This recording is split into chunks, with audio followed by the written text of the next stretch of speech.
El farmacéutico es uno de los lobbies más influyentes del mundo. 应对挑战，力行力改，破解难题。 Конечно, должны работать кооперативно, должны... Las farmacéuticas tienen demasiado poder. Avecina una gran guerra entre la realidad virtual y la realidad aumentada.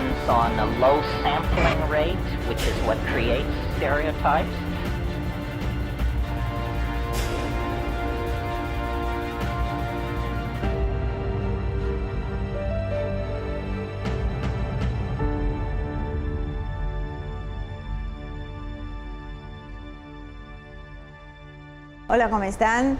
Bienvenidos a esta nueva edición de Humo y Espejos. Acá estamos como todas las semanas con ustedes para hablar de todo lo que está sucediendo en el mundo. Así que vamos a arrancar con la columna de Azul Selene. ¿Cómo estás, Azul? Marcelo, cuéntenos de qué van a tratar el tema hoy. Bien, gracias. Vamos como siempre ahora con un nuevo tema que nos trae Azul. Esta vez yo creo que vamos a hablar por algo que estuve ya averiguando nuevamente sobre el tema del feminismo, pero desde una visión un poco distinta que yo prefiero que Azul misma les cuente de qué se trata. Es que es esto que hablamos mucho del tema de que hay mucho feminismo, o sea, que nunca se empieza como a desmenuzar qué feminismos hay. Hay muchos teóricos con los que hablaron ustedes que la deben tener muchísimo más clara que yo. Ajá. Pero para los que capaz no se bancan leer la teoría feminista, está bueno, ¿viste? Como un resumen chiquitito, como para tener una idea de que existe, por lo menos. Sí, son los titulares del feminismo, lo que venís a traer. Porque como veníamos hablando la columna anterior, hay distintos tipos de feminismos. Sí. Y es como que cada tipo piensa algo completamente diferente. Algunos, ¿viste? Se parecen. Lo que pasa es que estamos hablando de las bases. Uno cuando piensa en el feminismo, la feminista promedio le va a decir, no, está el patriarcado, oprime las mujeres, o sea, hombre por encima de mujer. Encasilla en la heterosexualidad. Sí, heterosexualidad, estereotipos de género, lo que se suele escuchar día a día. Pero también hay otras versiones del feminismo, como la de esta mujer que vamos a hablar ahora, que se llama... Dejá de hacer suspenso, eso. que se llama Camille Paglia, que es una... O sea, tiene 71 años, ya viene de corrientes anteriores del feminismo.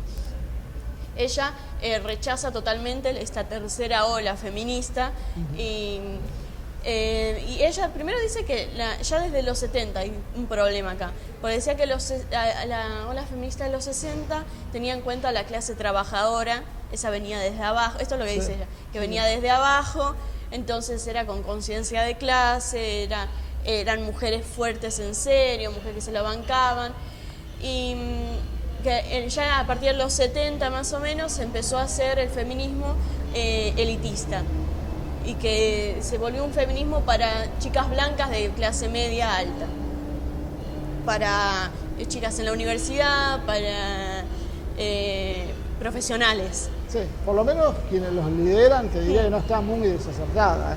Todas más o menos, la inmensa mayoría responden a un mismo corte. Sí, lo que tiene interesante es que ella separa a las mujeres, porque viste que ahora sobre todo se habla como las mujeres como un todo, las mujeres como en general son víctimas, están reprimidas todas. Sí. Ella lo que te dice, no, hay mujeres que son fuertes en serio, y las feministas de ahora son unas caprichosas, son unas chicas que no saben nada, que esperan que el mundo sea como en la comodidad de la casa, pero que el mundo es salvaje.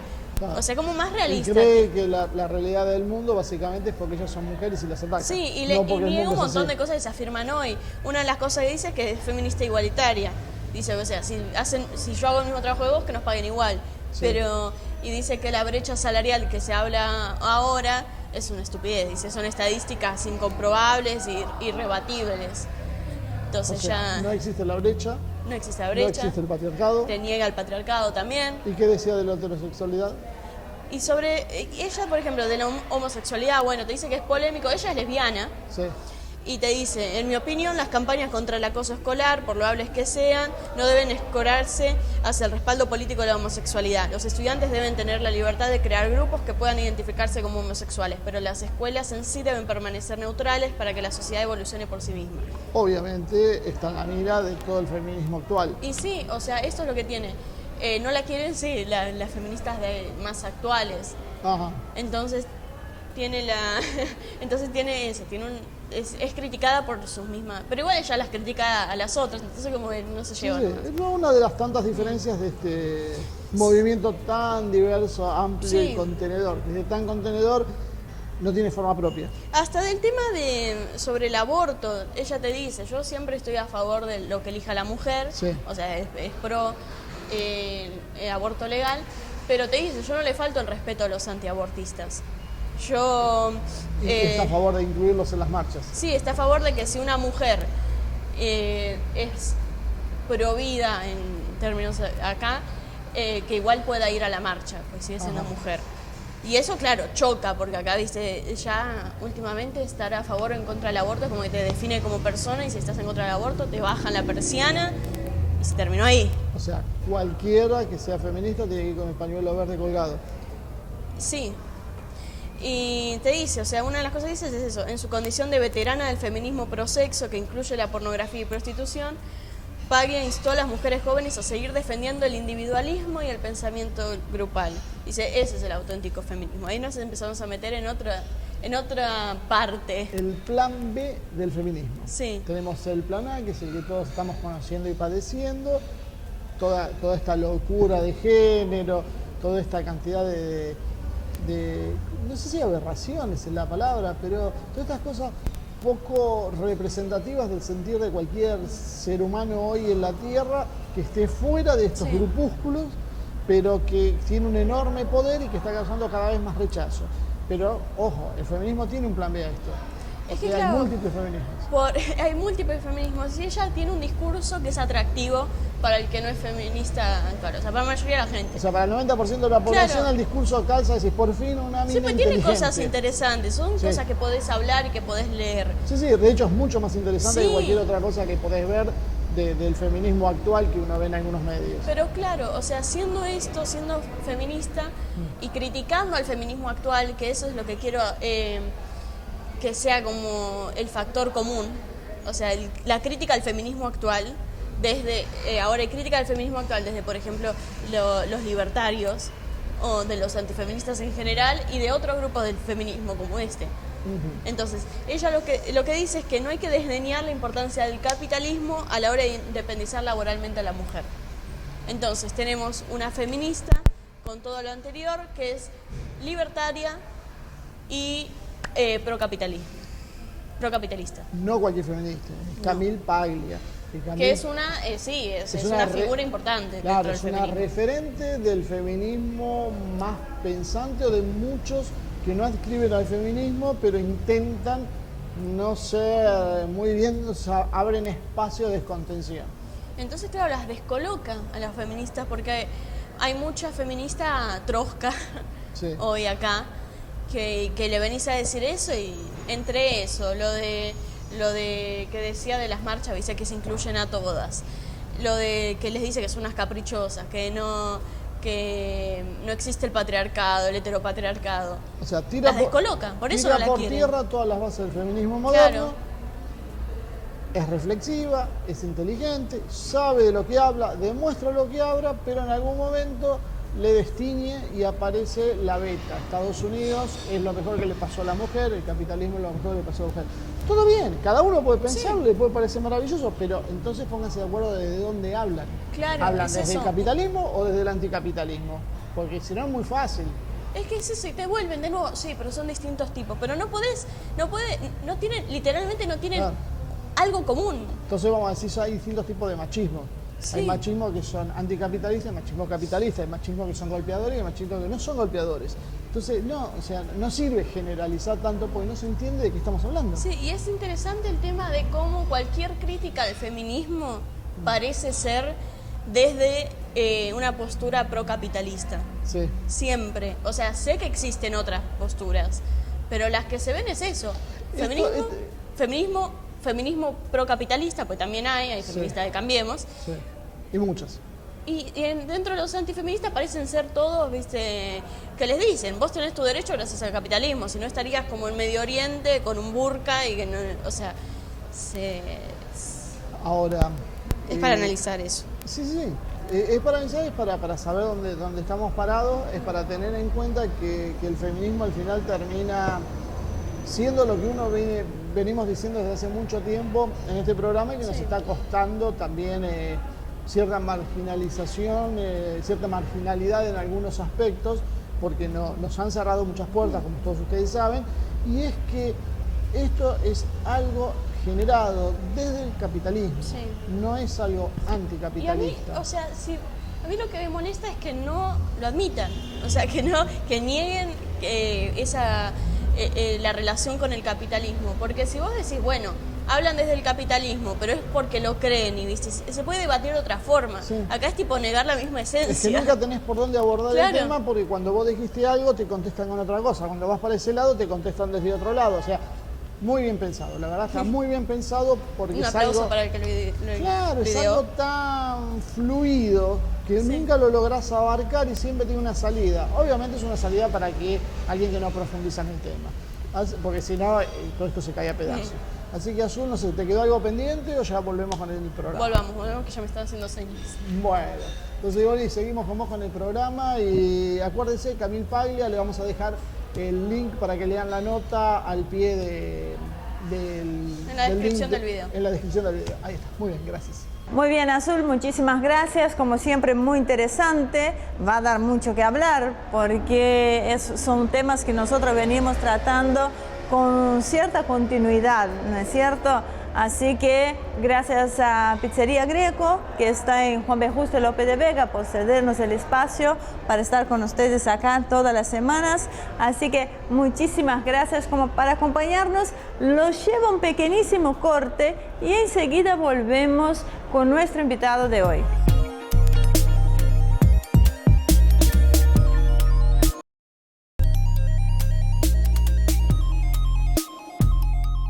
Bien, ya estamos acá en este segundo bloque. Nuestro invitado de hoy no necesita presentación para la República Argentina, pero como sabemos que una vez que subimos el programa en nuestro canal de YouTube, Asia TV Producción, una vez emitido en televisión, toda la región y los países de habla hispana que nos miran mucho, así que lo voy a presentar. Hoy va a estar con nosotros Guillermo Moreno, que es un dirigente político, economista, fue secretario de Comercio Interior en el gobierno de Cristina Fernández de Kirchner, y hoy contamos con el placer de acercarnos y poder hablar con él. Así que, Guillermo, ¿cómo estás? No, muy bien, gracias por el tiempo que me dispensa. No, por favor, es un gusto para nosotros, muy interesante, lo hemos seguido. De hecho, coincidimos en un viaje que realizó la producción de Asia TV a Indonesia, así que más o menos estamos un poquito al tanto del trabajo que venís haciendo, ¿no? Como Humo y Espejo se dedica a política internacional o a la geopolítica, vamos a tratar de analizar las cuestiones del mundo y cómo interfiere en la Argentina, ¿correcto? Correcto. Así que vamos a empezar a partir de la eliminación del patrón oro, ¿no? Que se estableció la preponderancia del capital financiero sobre el productivo en el mundo desarrollado y comenzó a llegar oleadas a nuestro país. Arranquemos por ahí. ¿Eso es lo que estamos viendo brutalmente en la Argentina de Macri? Digamos que estamos, desde mi humilde opinión, estamos asistiendo a los estentores al final del proceso de globalización, que es el que surge del fin de la Guerra Fría, cuando el neoliberalismo, en ese momento fundamentalmente conducido por Reagan y acompañado por la Thatcher, se imponen al bloque soviético. Ese proceso de globalización, que fue bien descrito por Fukuyama, vos te tenés que acordar, en realidad termina con la asunción de Trump el 16 de enero del 2017.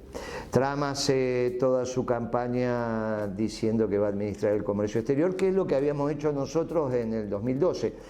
Cuando nosotros administramos el comercio exterior, que es fundamentalmente decir en tu mercado qué mercancía va a entrar y qué mercancía no va a entrar, estabas violentando los elementos ordenadores de esa globalización, que tenía dos grandes estructuras: en lo financiero el Fondo Monetario y en lo comercial, en los flujos comerciales, la Organización Mundial de Comercio.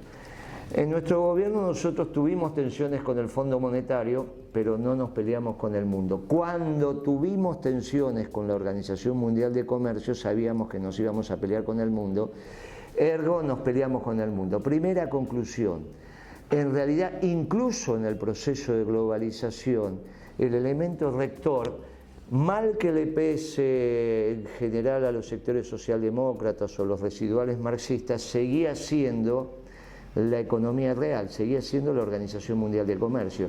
Por eso cuando nosotros confrontamos con el fondo, seguimos teniendo una inserción más que correcta, e incluso el mundo acompañaba. Se deben recordar aquella visita en el G20 en Corea, donde Obama pide un aplauso para la presidenta Cristina, que acababa de ser reelecta. Pero cuando nosotros decidimos administrar el comercio, ahí sí el mundo confrontó con nosotros, y de hecho el juicio que sufrimos, el panel que nos hicieron en Ginebra, lo hizo Estados Unidos, Europa y Japón. Esto es el 60% del PBI mundial. O sea, el mundo contra Argentina, y estaba claro que íbamos a perder ese panel. Bueno, ahora Trump hace lo mismo que hicimos nosotros. Lo que estamos asistiendo es al resurgimiento de los Estados-naciones. Pero nosotros podríamos decir que Macri está alineado con ese poder financiero, no con las estructuras productivas que por ahí un poco trata de traer Trump de vuelta al poder. Me parece que Macri no entiende el mundo. Él, en realidad, la asunción de... Por eso él quería que ganara Clinton. Sí, eso fue. Pero el progresismo argentino también quería que ganara Clinton. Sí, es muy extraño eso. Después lo vamos a ir viendo en la entrevista, el tema de género, cómo juegan esto. No es un tema de género, es un tema de concepciones ideológicas, porque los dos hijos putativos de la globalización triunfante con la caída del muro de Berlín son el neoliberalismo y la socialdemocracia europea, lo que se llama el progresismo. Son las dos caras de la misma moneda. Los dos auspiciaban el mundo global. Por eso el progresismo argentino y un oligarca como Macri querían que ganara la Clinton. Y los dos se desordenaron cuando ganó Trump, salvo algunos peronistas, entre los cuales me encuentro, que queríamos que ganara Trump, porque lo que primero iba a hacer Trump era sacar a Estados Unidos del Acuerdo del Pacífico. Y el Acuerdo del Pacífico implicaba renunciar al complejo industrial argentino. Por eso nosotros confrontábamos con eso. La pregunta es que los sectores neoliberales, vinculados sí al capitalismo financiero especialmente, quisieran que ganara la Clinton, es obvio. La pregunta profunda es por qué los progresistas pensaban lo mismo. Y se pusieron tristes con el triunfo de Trump. Fuimos muy pocos los que nos alegramos. Obviamente que Trump, en términos de comercio exterior, es muy similar a lo que hacemos nosotros. En términos de entender la necesidad de que los pueblos se amen, todavía le falta. Todavía es una persona que prefiere levantar muros a construir puentes. Pero no estábamos hablando de eso. Ahora, Trump.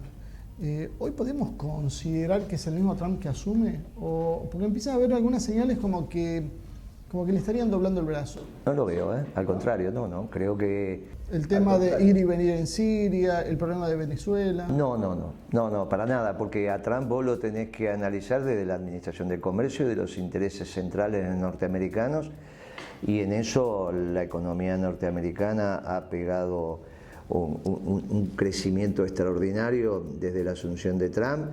La tasa de desocupación ha bajado y obviamente el último país que se tenía que rendir, que era China, está a la vera de rendirse. Eso está clarito. El aliado natural de Trump es Putin, y entre los dos están terminando con el mercado común europeo y lo están haciendo. Las tensiones que está habiendo en Europa, estos son... y los dos necesitan que China se rinda y se están rindiendo. La realidad es que Trump es tremendamente exitoso en términos económicos. En términos ideológicos, el hombre está haciendo los primeros pasos. Y yo creo que, antes obviamente es un hombre grande. Se tendría que encontrar una vez por mes con el Papa, cosa que no va a pasar. ¿Cómo está la relación con el Papa? Porque eso es una de las cosas... ¿Con quién? Con Trump. Porque en algún momento se dijo que había caído la ofensiva del Papa por eso. Sí, yo creo que ahí hay un tema de relacionamiento y de construcción de las relaciones humanas que tienen que florecer. Pero no veo que por ahí esté la tensión central. Me parece que la tensión central de nuestro Papa es más con la socialdemocracia europea, con la Europa continental. Los europeos empezaron a operar en el sistema de comunicaciones mundial diciendo que el Papa estaba perdiendo predicamento, que estaba siendo cuestionado, que lo está... Y resulta que Gallup acaba de hacer una encuesta donde es el único dirigente, entre comillas, dirigente mundial que tiene aceptación, 57% del mundo. El segundo le cree al Papa, la segunda es la Merkel con 20 y pico. Bueno, y eso porque habrá tenido la muestra alguna presencia en Europa, pero... Bueno. Y antes de dejarte meter, porque después se me va a ir. No me dejan, ya me quejo. Y el tema con la Reserva Federal que le va subiendo las tasas de interés a Trump, y Trump ya ha chocado con eso. En algún momento se planteó que realmente donde iba a haber un clic para saber si Trump realmente controlaba la situación era cuando pueda tomar control de la Reserva, y hasta algunos un poco exaltados tal vez decían eliminarla directamente y volver al sistema antiguo. Mirá, la Reserva había este año surgido, bueno, fin del año pasado, este año, con mucho ímpetu la suba de la tasa de interés y tuvo que sofrenarse. O sea que ahí también. Lo que pasa es que la comprensión de Trump no es desde la política. Por ahí a mí me resulta, porque viste que yo digo que en realidad me defino como un hombre de oficio y de profesión economista, pero mi oficio es más antiguo porque yo soy vendedor, yo tengo un mayoreo de ferretería. Entonces lo entiendo a Trump, es un hombre de negocios haciendo política. Es muy sencilla la negociación con Trump, en tanto y en cuanto entiendas que de sus intereses prioritarios no se va a mover. No se va a mover de comprar el producto al precio que él quiere comprar. Y tiene 14 portaaviones para atestiguar que está en condiciones de comprar al precio que él quiere comprar y a vender al precio que quiere comprar. Es un comerciante. Es un comerciante. Vos imaginate que lo respeta a Putin por el armamento nuclear de Putin, no por la economía rusa. La economía rusa es una economía... ni siquiera a esta altura, me parece, no llega a ser el 10%. Tenés que dividir por 20, o un poquito, 18. Lo respeta por los misiles. Y Putin sabe que lo respeta por eso, y por eso cada vez desarrolla misiles más poderosos. Pero los rusos tienen un portaaviones que lo mueven todavía a motores diésel. Viste que cuando pasó por el Canal de la Mancha estaba en su moneda. Bueno, en defensa no podemos discutir que... Déjame meter un bocado, Ramírez, porque si no parezco que estoy dibujada acá. En defensa, indudablemente, Rusia está superando en lo que es la tecnología militar, y China también viene con unos avances muy grandes. La gente muchas veces se confunde con el presupuesto. Una cosa es el presupuesto militar norteamericano y otra cosa es la real fuerza y eficiencia que tiene. Bueno, está claro que los misiles rusos e incluso los chinos, los procesadores que tienen para ser dirigidos son rusos, pero hay un problema de escala. Mientras los norteamericanos los hacen de manera industrial, los rusos los hacen a mano. Que tiene autonomía tecnológica Putin, no hay ninguna duda, pero no está en condiciones de proveerla más allá de su sistema de defensa, porque no alcanzó el nivel de producción masivo que sí tienen los norteamericanos. En los procesadores... Ellos buscan, hoy están situándose en nichos donde han sacado una ventaja, diríamos, de más de 10 años sobre Estados Unidos, como es el tema de misiles hipersónicos. Ahí han sacado mucha diferencia en el sistema antimisiles también, y lo que es guerra electrónica.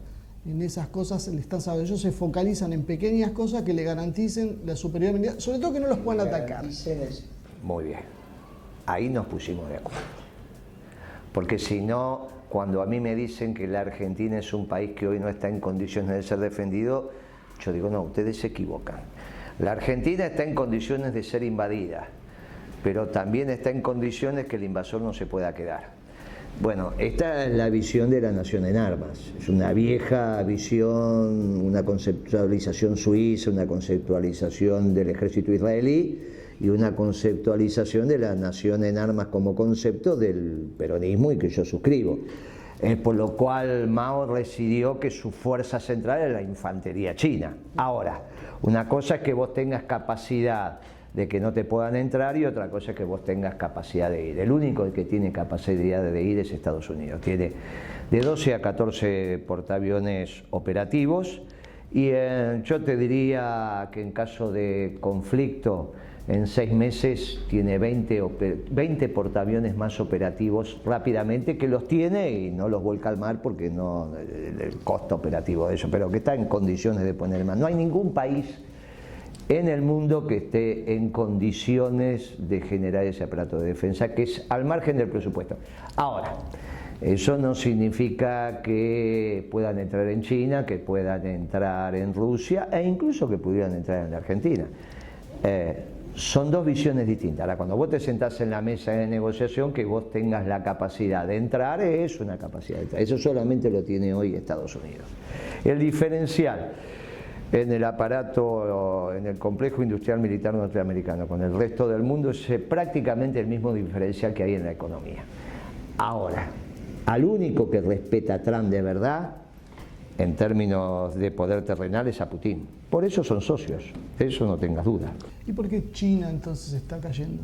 China se está rindiendo porque no está en condiciones ni tecnológicas ni de potencia industrial en términos económicos para confrontar con Estados Unidos en este momento. No vamos a entrar a mirar si el PBI chino es el que dice el Banco Mundial o no es. Yo creo que la economía china debe estar ahí con la alemana. No creo en las cuentas que está haciendo el Banco Mundial, creo que son cuentas difíciles esas. Pero si bien ha avanzado tecnológicamente China, me parece que todavía está lejos. Puede ser, llegó al lado oscuro de la luna, hubo un despliegue, pero eso se termina, se empieza a terminar. A partir del próximo encuentro Trump-presidente chino, esa relación cambia. Mirá, cuando recibió el primer portaaviones de los chinos es porque se lo compran a los ucranianos, que es uno viejo que quedaba de la antigua Unión Soviética. Ni bien llegó el portaaviones, todavía estaba Obama, llegó la secretaria de Defensa de Obama, le dijo, ¿ustedes para qué quieren un portaaviones? Y los chinos tuvieron que sacar avión. Y ahora acaban de montar un segundo, claro, y tienen 4 más. Sí, pero todavía no está operativo. Recién va a estar, navega, pero no está en aptitud de combate. Pero también Estados Unidos tiene una docena de portaaviones, de los cuales operativos tiene media docena. No, el resto está en fase de... lo que vos tenés... No, Estados Unidos los tiene todos operativos. Lo que pasa es que tenés nuclear y no nuclear. Nos podíamos meter también en el tema de cómo se modifica la estrategia de guerra a partir de los misiles antibuques que tiene Rusia o China. Porque en 5 minutos te hunden toda la flota. No, puede ser que sí, puede ser que no. Porque en realidad ahí sí entra la otra parte, que es la de guerra electrónica, si estás en condiciones que esos misiles reciban la señal para ser guiados. Y ahí me parece que hay una diferencia todavía en términos satelitales de los norteamericanos. Hablemos de paz. Es imposible pensar que alguien puede confrontar militarmente con Estados Unidos, salvo que Estados Unidos quiera ir. La rendición de China es en términos económicos, no en términos militares. Yo creo que Trump no se plantea el confrontar con China en términos militares. Lo que le dice, bueno, hasta acá y frenar, digamos, el capitalismo tal cual surgió de la globalización que benefició a China y a Europa continental, se terminó. Por lo tanto, esos dos ganadores pasan a ser los perdedores. En Europa está muy claro. En los chinos, bueno, el último intento de los chinos fue ir a Davos. No este último Davos, sino el anterior. Finalmente, el Partido Comunista Chino, por esas cosas de la vida, terminó defendiendo la globalización en Davos. Una cosa absolutamente disparatada. Bueno, eso se terminó. Vamos a cambiar un poquito el eje de la cuestión del tema de China. Si no, nos vamos a quedar sin hay mucho para hablar y hay mucho para analizar, porque bueno, ellos lo que tienen es tiempo. China lo que hace es proyectar a largo. Lo importante es cómo todo eso lo traemos para nuestro continente y especialmente para nuestros países. Esta sí, es la última antes de irnos del tema. Me comentó hace un tiempo un ruso que ellos tienen la idea de que Estados Unidos está al borde de una guerra civil, que cualquier chispita puede desatarla. ¿Una locura o puede ser? No, guerra civil no, procesos autonómicos siempre hay, las xenofobias, pero los norteamericanos han sabido conducir ese proceso. Sí, del lado ruso están en un proceso extremadamente interesante, tienen un líder extraordinario que es Putin, extraordinario, es el que más se identifica con nuestra manera de sentir el mundo. Tienen un filósofo que está escribiendo, filósofo, sociólogo, etcétera, etcétera, que es Dugin. Le preguntaron a Dugin, bueno, ¿y si se muere Putin? Y si se muere Putin, lo único que quedan son mis libros. En cambio, ustedes, los peronistas, se les murió el líder hace más de 30 años y 40, en el 74, y todavía, y consiguieron por su doctrina sobrevivir. Pero está claro que nosotros, el mundo tal cual lo entiende Putin es un mundo para nosotros bastante fácil de comprender, si bien es un país continental y nosotros somos un país continental marítimo, cosa que a veces los argentinos no lo entendemos. Por eso tenemos que construir nuestra cuarta fuerza armada, que sería la infantería de marina, no dependiendo de la marina, ¿no? Nosotros necesitamos tener una importante infantería de marina al estilo norteamericano en la costa del Pacífico. Viste que Estados Unidos tiene 5 fuerzas militares. Bueno, nosotros necesitaríamos la cuarta. No la infantería atendiendo la marina con sus submarinos, sus lanchas rápidas, en un proceso de defensa. El ejército en el tema continental, la frontera norte, la frontera oeste, pero una fuerte infantería de marina en todo lo que es la costa atlántica. Ese es el esquema de defensa. En una hipótesis de conflicto de un ejército pobre, no tecnológico. Esto es un debate que estamos teniendo, porque nosotros tenemos que ir a la concepción de una guerra de un ejército pobre, pero con mucha voluntad de combate. Por eso la idea de que pueden entrar pero no se pueden quedar. No es que no podrían entrar, y pueden entrar. Si los ingleses dicen, queremos entrar desde Malvinas, y van a poder entrar, pero no se van a poder quedar. Y esto es más allá de la tecnología, es la aptitud de combate de tu pueblo. Bueno, esto es lo que tenemos que recuperar. El peronismo siempre lo tuvo, lo fuimos perdiendo. Eso es lo que recuperaron los rusos. Parece tan lejos ahora la voluntad de combate nuestra, que parece que tan lejos la voluntad de combate. No, bueno, por eso se consigue en 2 años de una buena gestión. Además de Dugin, otros filósofos y escritores y pensadores. ¿De esto querían hablar o querían hablar de otras cosas? Ya Quiero estamos hablar hablando un poco de todo, pero bueno, ya, lo que va saliendo, va saliendo. Sí, aparte está Fursov, que también, bueno, de hecho están haciendo una entrevista exclusiva para Asia TV, que va a salir pronto, que es otro de los pensadores y quien también Putin está siendo asesorado. Sí, pero ambos coinciden en un tema que no te voy a permitir hablar sino después del corte, que es el tema también que es otro tipo de guerras, que es la mente de las personas, ¿no? Y las cuestiones, los arraigos culturales, las tradiciones, que es lo que Putin ha logrado mantener en su país y que pareciera que nuestra región está tambaleando. Pero no les voy a permitir a ninguno de los dos hablar ahora, sino que vamos a un pequeño corte. No se vayan, enseguida regresamos.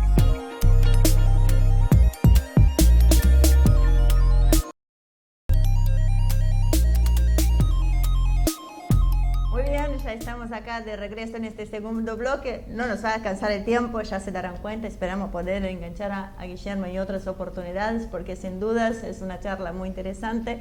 Así que, Guillermo, voy a arrancar con lo que he escuchado de Marcelo Gullo, seguramente lo debes conocer, que él plantea la necesidad de una insubordinación fundante donde se rompa con el patrón ideológico cultural instalado por el Reino Unido primero y Estados Unidos después, que hace creer que el libre mercado es la solución cuando ellos se desarrollaron haciendo exactamente lo opuesto, ¿no? ¿Estás de acuerdo con esta idea? Sí, lo que tenemos que entender que todas esas cosmovisiones, Marcelo, un gran amigo, lo aprecio mucho, fue antes de Trump. Sí. Entonces Trump terminó con el paradigma neoliberal, por eso es un error de los sectores progresistas en la Argentina caracterizar a Macri como neoliberal.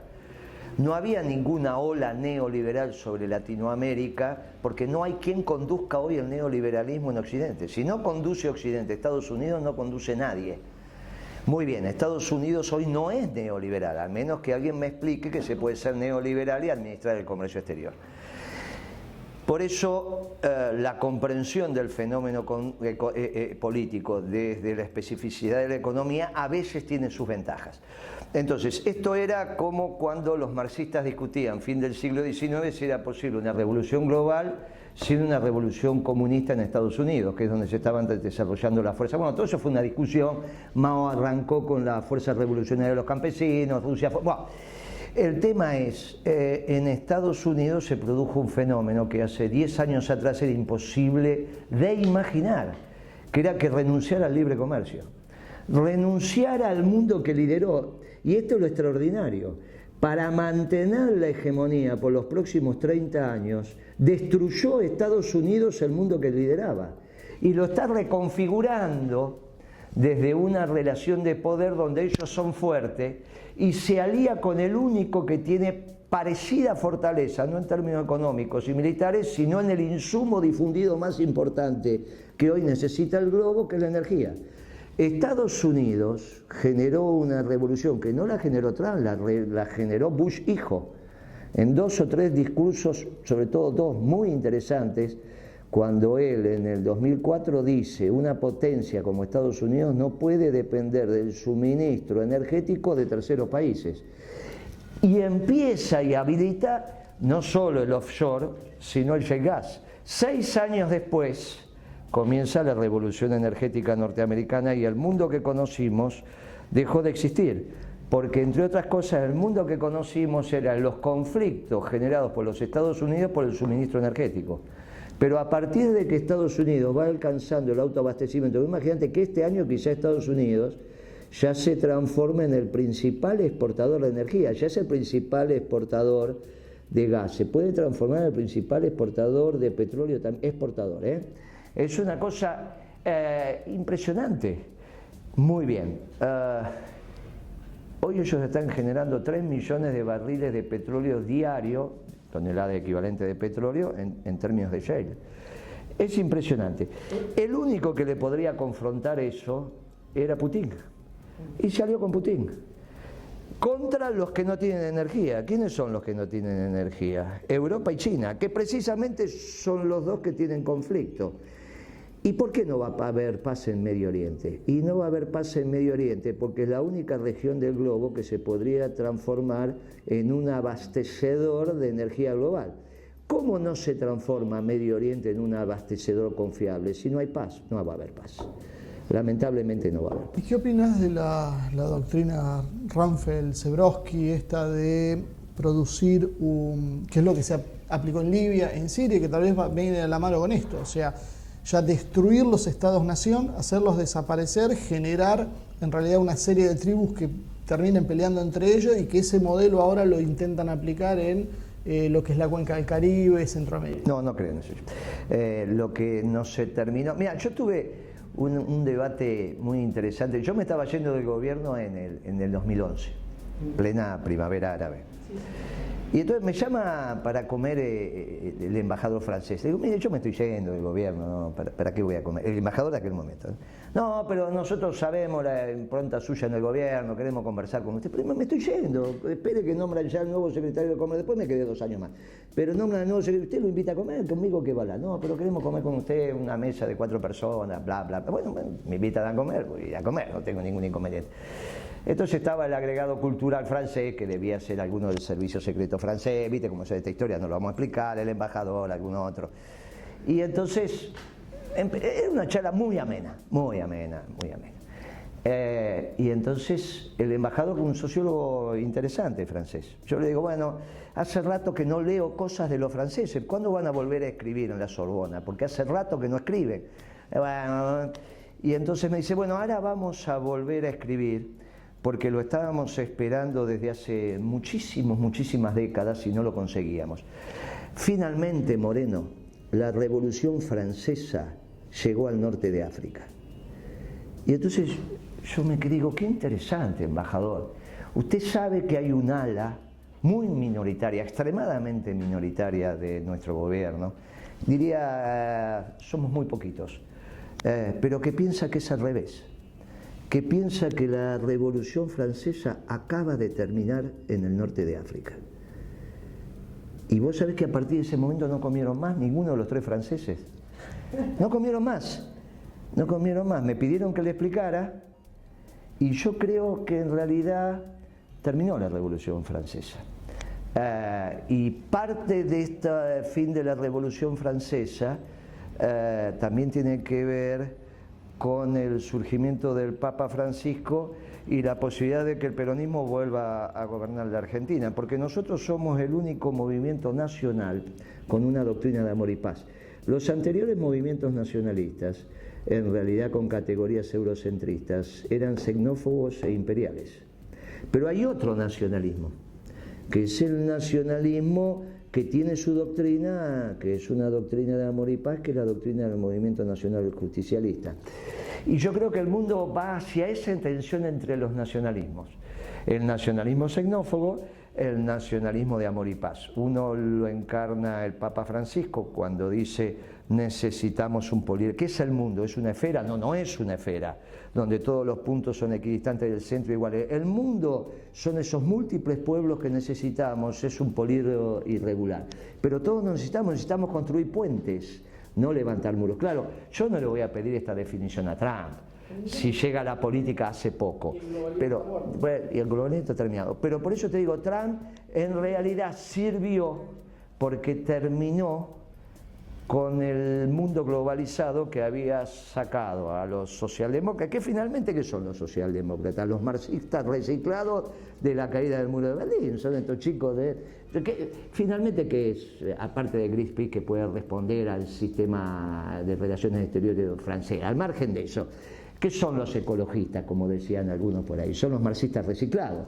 Está bien, bueno, estamos con esta historia. Bueno, ante eso viene una doctrina distinta que estamos empezando a influir en el mundo. El único pueblo nuevo que hay, que son estos pueblos mestizos de América. Es el único pueblo nuevo que hay en el mundo.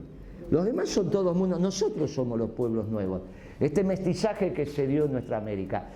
¿Y qué aportamos los argentinos? Aportamos la doctrina peronista. No, yo no creo en eso. Lo que sí creo que el final de la Revolución Francesa volvió a la destrucción de Libia. El final de la Revolución Francesa quiso hacer lo mismo en Egipto y no pudieron. En Siria, bueno, ya se ha consolidado el régimen. Lo que sí te digo, que no va a haber paz por lo que te dije antes, porque en esto pongámonos de acuerdo desde América. Tampoco le sirve a Putin la paz en Medio Oriente, porque si no puede ser un proveedor de los europeos. Y el tema es que los europeos le exigen a Putin el precio de la industria norteamericana que adquiere el gas en Estados Unidos, entre 2,50 y 3 millones el millón de BTU dólares. Bueno, Putin no se los va a dar ese precio. ¿Y qué otro proveedor tienen para el gas de sus manos? Ninguno. Salvo que fuera Argelia, Túnez, Siria. Bueno, ¿cómo evitamos? Evitamos como evitamos. Por eso también se reconfigura Israel, porque deja de ser el Estado gendarme. Ya no lo precisás. Y este es el tema que tiene Netanyahu, que va de acá para allá. Va desde Putin a verlo a Tam, viene acá, ve a Bolsonaro y ve, porque tienen un problema de que el peso específico que tenía Israel en Medio Oriente, garantizando lo que tenía que garantizar, hoy no es necesario. Bueno, en esa reconfiguración nos tenemos que encontrar. Y nosotros tenemos que tener otra visión. Interesante perspectiva. Vamos a analizarla tranquila. Pues. Bueno, coincidimos que no es una perspectiva que la hemos visto tan cotidianamente, así que vamos a verlo dentro de... Lo que no ves cotidianamente es hablar del tema. Ya eso más que suficiente. Ahora, hablando, ya que tocó parte de mi corazoncito. Estaba con las tradiciones, había quedado por eso, ¿Viste que tomó mate? Viste que las tradiciones están... No es cierto que no estamos... Mirá, Perón tenía un dicho que es: cuando tuve todos los medios a favor, perdí las elecciones. Cuando los tenía todos en contra, las ganamos. No, nosotros vamos a hacer una campaña. Nosotros, al menos nuestro espacio va a ser una campaña volviendo a los principios y valores. Por ejemplo, el gobierno argentino no tiene un problema con el Papa. No es que Macri está enfrentado con el Papa, el presidente argentino. Macri está enfrentado con Dios. Macri está... Bueno, pero es que uno pensaba que no se podía persignar porque no le daba la motricidad fina. No es eso. No es eso. No es eso. Él está... Mira, conceptualmente hay que leer a su asesor principal, el Dugin de Macri, es este chico Durán Barba. Él escribió 3 artículos en un diario de difusión importante, el dominical, fin de semana, que es Perfil. Él dijo, para el 2050, 30 años, estos chicos que están acá, la raza, los seres humanos, van a haber vencido la enfermedad de la vejez. En el mediano plazo, pero ya casi corto plazo también, vamos a ser inmortales. Con lo cual dije, estas bestias te están quitando el último don que te da Dios, que es el don de la muerte. Creen que son dioses, pero eso lo discutimos toda una semana. Toda la semana discutimos eso. Al otro domingo volví a escribir y Durán Barba escribió, en el siglo XX terminamos con las religiones politeístas, en el XXI terminamos con las monoteístas. Entonces yo le digo a mis primos mayores los judíos, a mis primos menores por edad, ¿no? Los musulmanes, nos tenemos que juntar para terminar con este gobierno, porque hay toda una estructura mundial que no es la estructura que está poniendo Trump en vigencia, es la vieja estructura. Es la vieja estructura que te estaba haciendo los inmortales. Ahora, el mundo no alcanza para 7.000 millones de inmortales. Muy bien, ni siquiera es la posibilidad china, porque si 2 se juntan y tienen uno que también es inmortal, va a seguir creciendo. Por lo tanto, tenés que terminar con 5.000 millones. ¿Para cuánto alcanza el mundo? Muy bien, en eso están. Por eso este es un gobierno oligarca. Es un gobierno de unos pocos para unos pocos. ¿Y nosotros qué tenemos que hacer? Juntar a todos. ¿Perdón? Ted Turner en una entrevista dijo eso. Primero dijo en realidad, creo que eran 350 millones, y dijeron que era una barbaridad, y dijo, bueno, con 2.000 millones nos manejaríamos bien. Claro, ¿Y no es amigo íntimo de este? Eso viene... ¿Vino acá? Claro, vino acá y vino a hacer un negocio. Y las ideologías de género, que están muy en boga. Eso tenemos una discusión muy profunda. De base, obviamente, las desigualdades y las circunstancias, fuera del peronismo, eso obviamente existía. En la revolución peronista, en la sociedad peronista, eso no es necesario. Evita decía, en la revolución peronista, instalada la sociedad peronista, no hay machistas ni feministas, no es necesario. Evita no las quería las feministas, fue muy claro. No, pero tampoco los machistas. Decía, en la sociedad peronista no hay machistas ni feministas. En mi generación, las compañeras iban al lado nuestro, codo a codo, y eran tan combatientes como nosotros. ¿Está bien? No existía eso. A nadie se le ocurría que alguna compañera iba a ser acosada sexualmente porque te metía un tiro. O vos tenías duda de que nuestra compañera cuando tenían 20, 25 años te metían un tiro. No tenían ningún inconveniente. Vos ¿entendés lo que te estoy diciendo? ¿No? ¿O hace falta que sea más explícito? Está clarísimo. Muy bien. Entonces, en la sociedad peronista, esto está... Imagínate vos, para no armar de... Norma Kennedy. Vos imaginate que a Norma Kennedy alguien le fuera... pero olvidate. Tenía 2 tiros porque había entrado con una ametralladora. Olvidate, pero de un lado y del otro. Porque te puedo hablar de Norma Kennedy, porque te puedo hablar de Arrostito también. Vos te podés imaginar que alguien le iba a decir, es ridículo pensar eso. Esta es toda una irrupción de categorías eurocentristas que ahora entraron en la Argentina y que hay que reflexionar. Yo cuando debato con las camadas más jóvenes de mujeres, digo, miren, nosotros lo que necesitamos son mujeres revolucionarias. Y si el feminismo es revolucionario porque me quiere construir una sociedad de iguales en términos de distribución del ingreso, bienvenido. Ahora, si no es el tema de la distribución del ingreso el elemento ordenador, entonces tenemos un problema de a qué consideramos la revolución.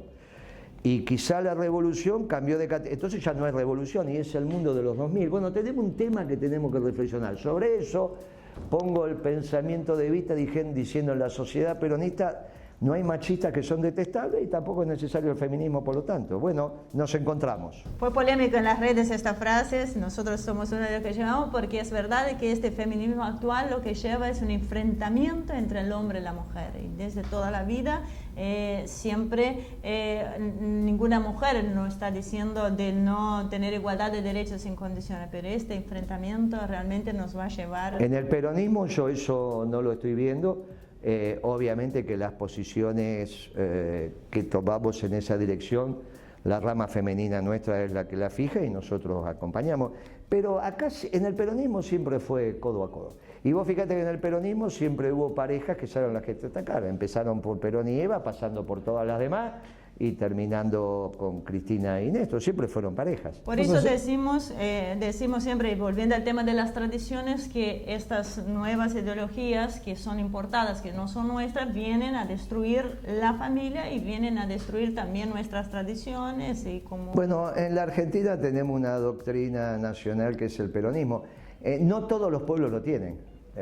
Y las que no lo tienen se aferran a sus tradiciones religiosas. Por eso la presencia de Dios es tan importante como ordenador. Claro, pero sí lleva, perdón que dice, que tocó mi corazón, este segundo bloque es mío, que falta poquito el tiempo, pero también te lleva a estas sorpresas como pasó con Bolsonaro, porque cuando un PT, que yo lo hubiera votado a Lula sin dudarlo, cuando me pone una Haddad y una Manuela que empieza solamente a apoyar estas ideologías y confunde a la propia población, terminan votando un rechazo. Cuando Lula ese día que lo iban a meter preso, ¿te acordás que sí, que no, y a las 2 de la tarde? Entonces me entrevista a la televisión y había empezado a circular aquí el Brasil rojo, ¿no? Que iba a haber confrontación. Y yo le recomendé a Lula no solo que se entregara, sino que eligiera su sucesor. En ese día tenía que decir, este es mi sucesor, como hizo Perón con Cámpora. Yo estoy proscrito, porque el primer decreto de ese presidente era la amnistía del Luis, se terminaba todo.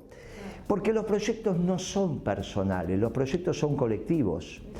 Muy bien, cuando los proyectos son colectivos tienen un fuerte basamento. Ahora, los socialdemócratas no hacen proyectos colectivos. Entonces, el problema del PT en Brasil es que es un proyecto socialdemócrata, no fue un proyecto de origen nacional. Entonces, ¿qué estamos esperando los argentinos en Brasil? Que surja el proyecto nacional, quizás, porque han venido por aquí y demás, están algunas corrientes nacionales al interior del PT, que finalmente es lo mismo que pasó con el comandante Chávez, él surge con un pensamiento nacional. Esto es lo que nos empezamos a encontrar, lo que pasa es que quizás surge fuera de época. Esta es la primera vez que el pensamiento nacional vuelve a tener lugar en el mundo. ¿Y por qué? Y porque en el principal país que conducía al mundo globalizado decidió reconvertirse.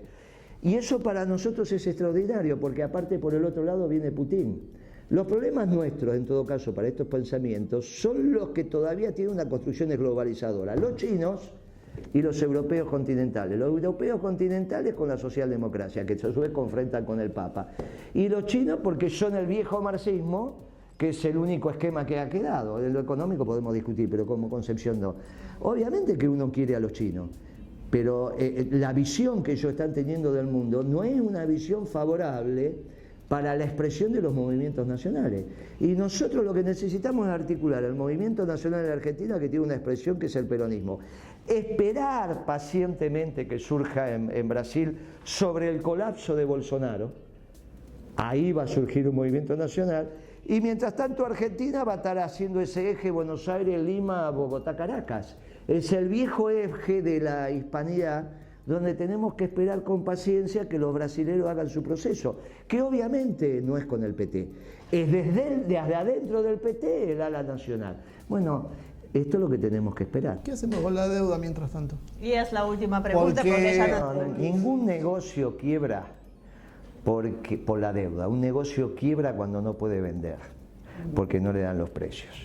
Ningún negocio quiebra por la deuda. La deuda siempre se puede refinanciar si tu negocio es rentable. Entonces, vendés, ganas plata, con eso pagas la deuda y vamos que la. Bueno, el problema de la Argentina no va a ser la deuda, el problema es si hacemos un negocio rentable de la Argentina. Y para que esto sea un negocio rentable tiene que volver el peronismo. Tiene que administrar en el 2020, ¿cómo la pagás? Porque si seguís con el fondo no te dejan hacer un negocio rentable. Ya la casa, no, pero esa es la carta que le mandé. No, el fondo no. El fondo no, por eso te puse. Hoy estuvieron por Kuchilov. eso te puse, bueno, pues ese chico es otra cosa. Está empezando a entrar en el peronismo. Ahora se dice que es peronista, así que ahora es un compañero. Nosotros hicimos un modelo rentable y le pagamos al fondo, no tuvimos ningún inconveniente. No es cierto eso. El peronismo no entró en el fondo. La revolución fusiladora, que fue la que echó a Perón, entró en el fondo. El peronismo, a partir de que la Argentina entró en el fondo, nunca más se fue. Nuestro gobierno no se fue del fondo, eso es un error, no sé por qué dicen eso. Nosotros le pagamos la deuda, pero nuestro director, que representa también Uruguay y Paraguay, siguió sentado en el Fondo Monetario. No, la Argentina nunca más se fue del fondo. Y nosotros, en nuestro gobierno, que hicimos un negocio rentable, que crecimos, valga la tasa china, era con el fondo, no tuvimos ningún... El problema no es el fondo, el problema era la OMC. Pero la OMC se terminó con Trump. Nosotros hicimos la primera avanzada y nos dieron por la cabeza. Pero ahora está atrás, se terminó la OMC.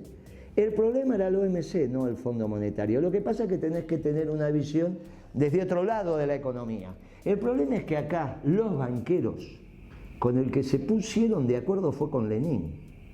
El que habló del nuevo imperialismo como expansión del capitalismo en términos financieros fue Lenin.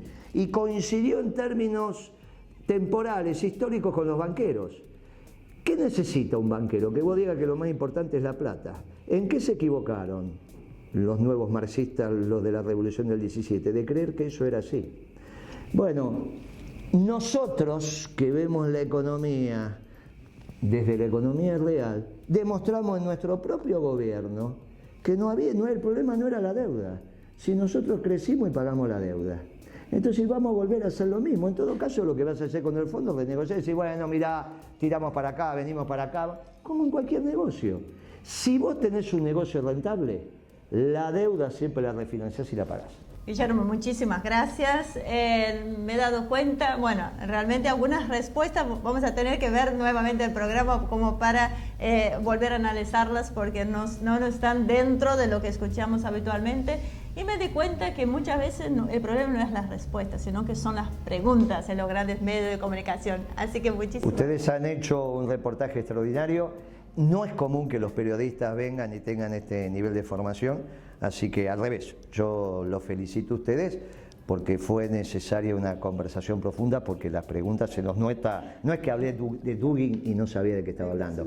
El 98% de los periodistas no saben ni de qué estoy hablando. Bueno, así que los felicito. Ya lo entrevistamos a Dugin, estuvo acá la última vez, nos costó bastante, pero conseguimos. Los felicito y en realidad él nos incorpora, él tiene un error, incorpora al peronismo en el marco del fascismo, se equivoca.